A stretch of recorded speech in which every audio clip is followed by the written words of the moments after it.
Hey guys, welcome to the group chat tonight with Howie Darkstar and myself as your host. If you're watching this as a recorded broadcast, great. If you're here live, well, we're going to give you an opportunity to chime in here in a little bit. So, how you doing, Howie? Today's a good day. I'm having a great time fooling around with some DMX, your favorite. Yeah, my favorite.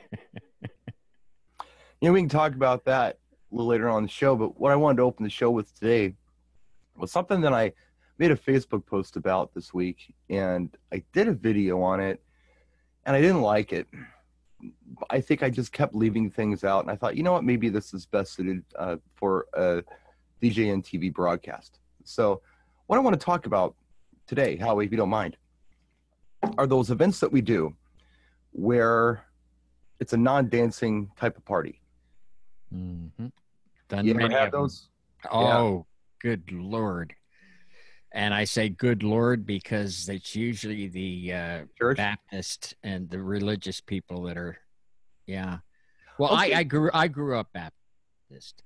So we would go to these things, and they had a 6-inch rule. If you had a girlfriend, you had to sit 6 inches away, leave room for Jesus, Of course. And no dancing. I like DJ Shunny D shaking his head. That's great. He's just shaking his head. It's like, oh no, he went there. Yeah. Well, it's the truth. That's exactly how it was. That's how my early adolescence was. And yeah, I actually got kicked out of the church. Well, that doesn't surprise me, Howie. I'm surprised you didn't burst into flames. Well, it was I sinned and I joined a rock and roll band, and they weren't having it. And now you have rock-ins in churches, so all times change. But yeah, really what I'm talking about are those legitimate no dancing gigs where it's maybe something as simple as cocktail hour at a wedding reception, or maybe even dinner at a wedding. I don't want dancing during dinner at a wedding. Some people encourage it though. And the reason I discourage it is a couple of reasons. And if you have people dancing during dinner, if that's your thing, then that's cool. But I don't do it for a couple of reasons. One reason is because I don't want anybody to get in the way of the catering or wait staff. And I don't want them to get in the way of the crew that may be flipping the room to get ready for dancing, if you know what I mean. Yes, I do. The other reason I don't like anybody dancing during dinner is because I really would kind of like to reserve the first dance for the married couple, not only as their first dance as a married couple, but the first dance of the evening. So those are the two reasons that I discourage dancing during dinner. And there are a lot of DJs out there, and there's nothing wrong with this, by the way. I'm not criticizing you. If you have a different set of objectives or plans or whatever, that's totally cool. But there are a lot of DJs out there who consider it a win if they can get people up and dancing during dinner. They think that's fun, and that's cool. It's happened to me, and I would like to save the first dance for the wedding couple themselves, but what are you going to do when people bum rush? That happened. That happened when I did that event with Jimmy down in North Carolina. They were there to party, and there's nothing you can do about it. But there was nothing we could do. The catering, or I guess the venue manager, came up and said, "Can you guys calm it down? We're getting ready to serve dinner." And right. They just wouldn't. We couldn't play any slower than Frank Sinatra or Tony Bennett. I mean, we what went. Are you gonna do at that that's point? where we went. We went. Low. I mean, what are you gonna do? It's just you're stuck. So we actually made an announcement. Dinner going to be served. Would you please sit down? They sat down, and then they started coming out. The wait staff came out with the salads, and they bum rushed the floor again. There was nothing you could do about it, but. I do fine with, with other. I mean, there are events that I do, like the picnics and stuff, and the corporate stuff, where no dancing. Mm. You know, or background music, like you had mentioned. Yeah, background. I mean, I'm talking Yeah. about things like Yeah. maybe it's a corporate cocktail event. Maybe it's an after work corporate cocktail thing. Mm-hmm. Or maybe it's what I did 2 weeks ago, which was that casino night at the church slash school, Mm-hmm. where, you know, it was casino, but I was there for announcements and just to play music and kind of set the mood. There are gigs like that. Mm-hmm. Sometimes I feel like we get these events where it's like, okay, we don't want any dancing. You can play whatever you want. It could be a car show also, Mm-hmm. Right. but just, you know, play some tunes, do whatever you want. A lot of us may look at these as these easy throwaway gigs. It doesn't really matter what I play. I could play anything. As long as you don't get completely inappropriate, you can do Right. anything you want. And no matter what happens, as long as you don't blow it, and you'd have to try to blow it, I think, Mm-hmm. they're going to thank you at the end, say you did a fine job, and pay you. And there are a couple of different ways that you can handle these events. And I've seen people handle these events. How do you handle them, Howie? It depends on the crowd. Like you said, it could be a car show, whatever. I do an annual event in August. I've been doing 10 years, and it's a group that helps people. And I also do a banquet for the rescue squad. They help people. So I'll kind of gear things around songs that they haven't maybe heard in a while, and things that are on that theme, like the Little River Band, Hang On, Help Is on the Way. That's a good song. They light right up because that's what they are. They're helpers, and I'm showing them some appreciation that, hey, as a matter of fact, the one group always ask when they always book me in January. And that a few weeks ago they said, you're going to play our theme song, aren't you? They've adopted it as their theme song, so I just follow along with that. And it's a lot of I consider that I actually have that in a yacht rock folder. I have 6 yacht rock folders, The Little River or Band. crates rather. You mentioned that one. At the casino night, I was really bummed out that I didn't have Lonesome Loser. I thought that would have been a fun one to play. I didn't have it in my library. That would have been a good one. Yeah, I thought so. You know, I was trying not to do the typical, you know, the gambler. I mean, everybody does that when at casino night. I was trying to think of something weird, and I thought Lonesome Loser would have been a fun one.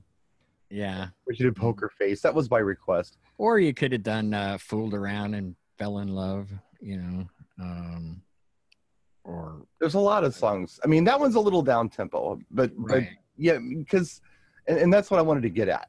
You can go with those tried and true songs that you play at every event, especially if it's a mixed crowd, and you can look at the crowd and say, okay, yeah, I know at a wedding I can play this song, and this song. They all know it, so this is going to work out fine. But what I think a lot of people, it's hard to do too. It's very hard to tell yourself that the objective is not dancing. And it's also, I think, difficult for some of us to realize that just because they're not dancing does not mean that they're not enjoying themselves. That's something that is, we're programmed to, I guess, look at dancing as this obvious reaction to approval of what you're doing. So if they're dancing, they like you, they're having fun. But well, I'm glad you brought this up, because I mean, we hear this and it's hammered into us all the time by different speakers and stuff, and this is how you feel the difference. You know, dancing, and if you're not feeling that dance floor, and it's like, you know what, some of the most successful events have had no dancing, but I could read the crowd and I see they're either singing along or they're chair dancing like this. Right. And they'll come up to me. I think the highest compliment is, I haven't heard that in so long. Who does that song? What's the name of it? That fun. I love. It's like, I'm doing my job then. I didn't play the same old. Right. You know? Yeah, how some people and I'm not telling anybody that this is the wrong way to do it or the right way to do it or anything else. I'm just throwing out there what I've done in the past and what a lot of DJs do when they have these events. They'll look at it like, okay, the tried and true, you can play them. You can do that, and there's nothing wrong with that. Like I said, they're going to thank you at the end of the night for that. You can play, and some people just want to do like down tempo house music or just kind of background, secondary stuff going on here, which could definitely set the mood for these events. I've like for dinner, for instance, when I don't want them to dance, sometimes I'll do familiar tracks, sometimes I'll do silly stuff like Richard Cheese, sometimes I'll do a lot of smooth jazz. And the smooth jazz that I do is more the up-tempo smooth jazz. I don't want to do the down-tempo because I don't want to put them to sleep. And it's, realistically, I cannot say that the average party goer knows what the latest Paul Hardcastle track is. Right. I mean, they know 19. They have no idea the same guy who did 19 is doing this jazzy song. Right. And I don't expect them to know that. So the reaction is very neutral. It's like it's non-threatening. It's happening. It's like elevator music at that point. I think my favorite jazz to play is Herbie Hancock's Headhunter, because even if you're not a jazz person, that is like, one of the most well done and famous albums of all time. And I mean, most people have heard of that, and they just love it. And it's so creative, and it's got time changes, and he's doing things in 4/7 time. And it's like, I know they're not going to be able to dance to this, but they love it. And so when it's the jazz is appropriate, that's my go-to. Sometimes I'll do stuff like I don't know, Sergio Mendez's Mascanada or something. Just that's another good goofy tracks like that. Or I'll do like for a cocktail, or if I really just want to chill out during dinner, I'll play some tracks off of the Miles Davis Kind of Blue album. I love that album. That one, yes. Yeah, that's a good album. And but, they're not going to dance to that. No, but they'll dig it. But they may dig it. Yeah, somebody in the audience will say, "Ooh, he's playing Miles. That's pretty cool." Yeah. So you could do that, and there's nothing wrong with doing that. You can also do, like I said, the B list of songs. Right. The songs that maybe people are really familiar with, but they're not going to dance to it, or they wouldn't be as prone to dance to it as they would the A song. And what I'm talking about would be like, how about Kool and the Gang Celebration? I would say that would be the A track. Right. And there might also be multiple A tracks for Kool and the Gang. Ladies Night might be in there for an A track. But once you go down the list of Kool and the Gang, it starts to get less and less familiar. And so, okay, let's do something goofy like Let's Go Dancing. Ooh, la, la, la. Nobody's heard that song since it was out. Let's play that one, because nobody's playing that in rotation on the R&B station. DJs aren't particularly playing it, I don't believe. So that's a weird one that you can do. But yeah, what I like to do with these events is take it as a challenge. It could be a throwaway gig. It could be like, this is easy, I'm just going to do whatever. But you look at that crowd and you think about groups in that crowd. You think about, I don't know, if they're my age, for instance. And this is one, I had this discussion on Facebook with somebody. Somebody said, yeah, for an event like this, maybe I'd play something like, Down Under by Men at Work. Okay, you can do that. I hear that song. I've heard that song since 1983 or 1982 quite a bit, Who can it be now? You're talking about the music that you did in your post the other day that I laughed so hard when you said, or the songs you hear on the PA at Home Depot. Well, yeah, I mean, because I hear songs like that. It's like adult contemporary sometimes will beat a song to death. Like you cannot play anything by Genesis or Phil Collins for this, because AC radio has beat it to death. They really have. There's nothing that they found every Phil Collins song, every Elton John song, every Mariah Carey song, and they just pounded them out for 20 years.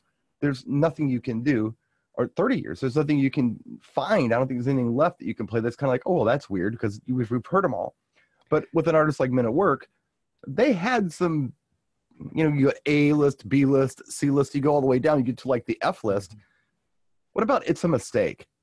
When was the last time you heard that song? Right. Okay, just everybody's got their camera on. Raise your hands if you even know that song. It's a Mistake by Men at Work. Okay, Scott knows it. Chris doesn't know it. Johnny D may know it. He don't know. He might know it. He might not know it. But here's another take that what I do is like, all right, Genesis. Who was popular and toured with them at the time? And the first band that comes to mind is the Strawbs. The Strawbs, they did that. Their hit was The Hero and Heroine. And when I play that song, it's like, oh my gosh, you'll get like 10 people who say, oh my gosh. But it's a good song, and people will like, oh, okay. What's this? Oh, I know this. Yeah. Basically, what I'm saying is like at a casino event, for instance, the one I did, I was not the main event. The blackjack table was the main event. But having said that, I thought, you know what? Let me just screw them a little bit. Let me play a few things here and there. Not the whole night. I'm not going to go completely that way the whole night. I will play things that everyone reasonably knows. But here and there, or for, maybe even the bulk of it, I want to go goofy. I want to play stuff that they haven't heard since it was out. And maybe it wasn't a top 10 hit. Maybe it was barely cracked the top 20. So you're going off the reservation, pun intended. A little bit. He played at an Indian casino. Well, this wasn't an Indian casino. This was at a church. Oh. Yeah. This was at a church. But yeah, the thought process is kind of like, yeah, okay. You think of an artist. Like, okay, Duran, Hungry Like the Wolf was the obvious choice. Right. And next to that would probably be The Reflex, maybe Rio. But they had a lot of songs. What does nobody ever play? They never play New Moon on Monday anymore. I never hear that song. And people of a certain age will know that track. I think it's fun to do it that way. You can do it with any artist, almost. Mm-hmm. The one that I was struggling with was Rick James, because people do kind of dig deep with Rick James sometimes. There's not a whole lot that they don't play. But you can go like Tina Marie, for instance, like I Need Your Lovin'. That's kind of a cool track. You would expect maybe Square Biz or Lover Girl, but maybe I Need Your Lovin' is one that like 5 people know. Like, oh my God, I can't believe I haven't heard this since it was out. Point being is like, it's almost like, okay, we're playing, but oh, what the hell is that? The other thing I don't do with these events, and some people do it and there's nothing wrong with it, but I don't, and I'll tell you why I don't do it. I don't do like a beat mixed blend of music all night. Right. And the reason I don't is because there's no benefit to it. And what I mean by that is, yeah, you can go up there and okay, I'm honing my skills. This is good practice. And it is. And you can do it.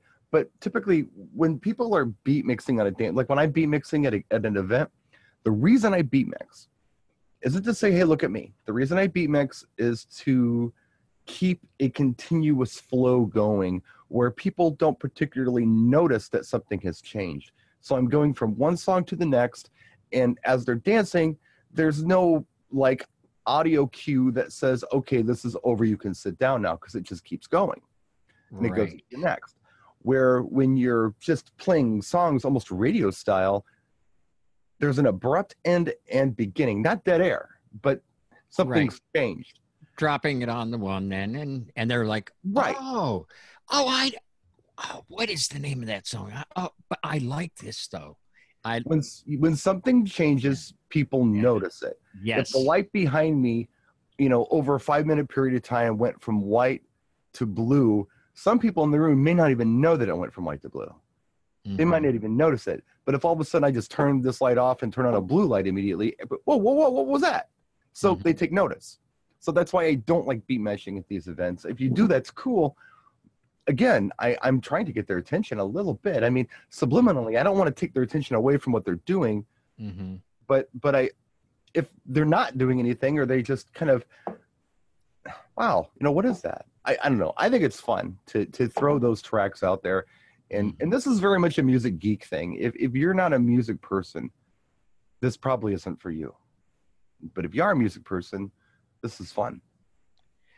I consider it a victory if I can get one or two people throughout the night come up and ask me, I haven't heard that in so long. Who was that? Yeah. Who does that? Then I'm like, all right, I succeeded, I feel as good when that happens as I do when I have a packed dance floor all night. There was a company there that's been a DJ company since before I started doing weddings. I started doing weddings in 1989. I was 17 years old, or almost 18. And this company that was there was actually our rival company at the mobile service that I was working at. They're pretty big. They're still around, and they do provide, casino, blackjack, casino night things. And one of the parents at the event came up to me and said,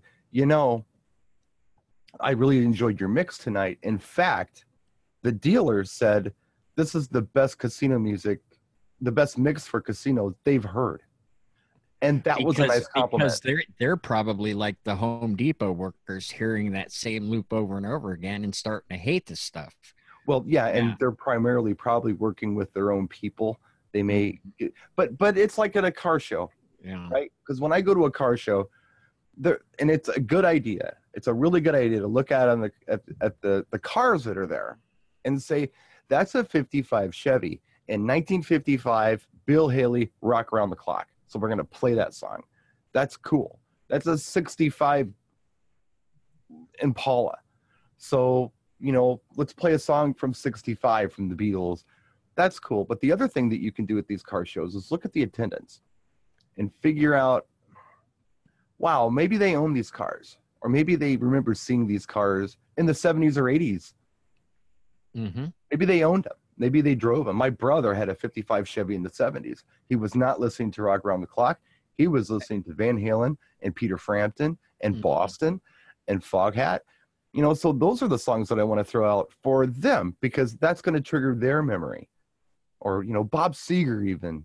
So it's not just about the year the car came out. It's not just about the 50s cars. It's not just about this whole Wolfman Jack American Graffiti thing. I mean, there are other things that you can play where people go, whoa, now I'm back. I'm looking at this car.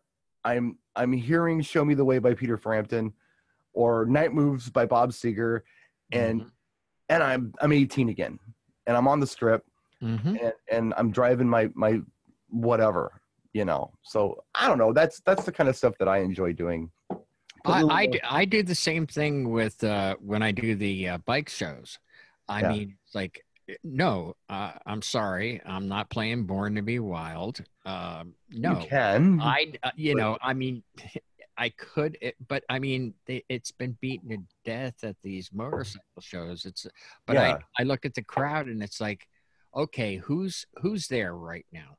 They're 40-year-olds that now have disposable income, and they just bought a brand new Harley. They weren't around in the 60s or listening to that stuff. Right. I've got to bring it up to the 70s and 80s, and it's worked for me.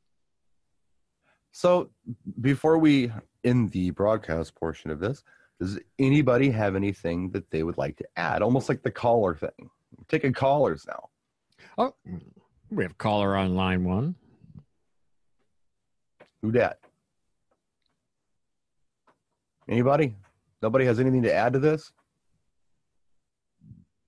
Scott does. Of course Scott does. Great. You did great. What do you think, Scott? Y'all covered everything. No, what do you do? How do you I want to know, because you're a seasoned guy. You've been out there not only in radio, but you've been out there doing mobile stuff, and a lot of you've done a lot of hosting events too at car shows and things. What do you do? I do. I read the crowd. When it comes to a car show, I don't do the quote what you should do type of thing. Where do you go? Where do you go with it? I kind of look and see what age group I'm dealing with. I don't go by what kind of car it is. I go I did when I first started doing it. I thought, okay, we're going to kind of keep it where the cars are going. Right. When they were new. Yeah. I start every car show off with the old Green Onion song. I like that one too. I like that one too. Yeah. That's a lineup. And I'll usually will play the NASCAR song. Ladies and gentlemen, start your engines. And then I fire off to the Green Onion. That's the beginning of the car show. And then I go from there. Then I actually read the crowd and see what's there, age group wise. I don't stay with what everybody would expect me to do. And I tell them this, I don't do that. Do you try to, like at a car show, for instance, do you try to use a little common sense and try to figure out who could reasonably have some memories with these cars and play to them? Or do you just play to all age groups that happen to be? I actually take requests from people. I have come up, our regulars that come, and I mean, their requests, everything from Shocking Blue, Venus, which is great. And they want early Van Halen, Running with the Devil, that type of thing. CCR, a lot of CCR is played, especially when it comes to that Pontiac GTO. There's something about CCR and the Pontiac GTO that just, and I've had to introduce certain cars. And when you do that, you might play, there is a song called GTO. Right. Or Fun by Beach Boys for T-Birds. And Little Mustang Deuce Sally and Mustang Sally for the Mustangs. We even have one, I believe, for the Corvette. There's certain ones that I'll pull out. You need a little red Corvette for that one. That's good. Yeah, that's what I was thinking. Yeah, a little red Corvette. Yeah, there you go. I mean, and you'd be surprised who owns these cars. Yeah. You would be surprised. It does not fit. I have seen little old ladies pull up in a 1980 Camaro. Yeah.